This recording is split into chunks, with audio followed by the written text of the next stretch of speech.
کا لفظ بعض علماء کے نزدیک حبہ سے نکلا ہے۔ حبہ کہتے ہیں بیج کو۔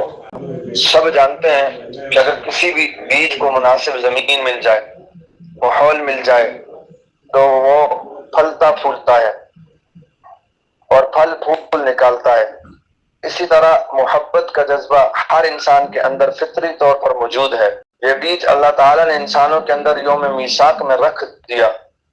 یوم میثاق اس دن کو کہتے ہیں جب اللہ تعالیٰ نے سب روحوں سے ایک عہد لیا، الست بربکم، کیا میں تمہارا پروردگار نہیں ہوں؟ تو سب نے جواب دیا قالوا بلا، اے پروردگار آپ ہی ہمارے رب ہیں۔ محبت کی دو وجوہات ہوتی ہیں، کبھی محبت دیکھنے سے دل میں پیدا ہوتی ہے اور کبھی محبت بات کرنے سے جو ہے پیدا اور پھر انسان کسی کا محبوب بن جاتا ہے۔ دیکھنا بھی محبت کا ذریعہ بنتا ہے اور کلام بھی محبت کا ذریعہ بنتا ہے۔ اسی لیے جتنے بھی انبیاء کرام دنیا میں گزرے ہیں ان میں سے کسی نے بھی دنیا میں اللہ رب العزت کو دیکھنے کی تمنا ظاہر نہیں کی سوائے حضرت موسیٰ علیہ السلام کے۔ انہوں نے کہا ربی ارنی انظر الیک، اے پروردگار میں آپ کو دیکھنا چاہتا ہوں۔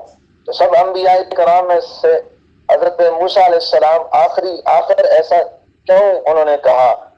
تو علماء نے لکھا ہے وہ کلیم اللہ تھے، وہ اللہ تعالیٰ سے ہم کلامی کرتے تھے، اور جب بھی کسی سے ہم کلامی ہوتی ہے تو اس کو دیکھنے اور اس سے ملنے کی دل میں خواہش پیدا ہوتی ہے۔ گویا کلام محبت کا ذریعہ بنتا ہے۔ اگر دیکھ لیا جائے تو پھر محبت راسخ ہو جاتی ہے۔ یہ دونوں نعمتیں انسان کو اسی دن مل گئی تھی جس دن کلمہ عیان نے ساری روحوں کے سامنے اپنی تجلی ڈالی، بغیر کسی نقاب کے اور حجاب کے۔ بے نقاب تجلی جب روحوں پر پڑی تو اس کو دید نصیب ہوئی اور الست بربکم کے ذریعے ہم کلامی فرمائی۔ تو تمام روحوں کو یہ دو نعمتیں اس دن اللہ رب العزت نے عطا کر دی تھی۔ اللہ تعالیٰ نے اپنا جمال دکھا کر سود عشق عطا کر دیا اور اپنا کلام فرما کر کیف علم عطا فرما دیا۔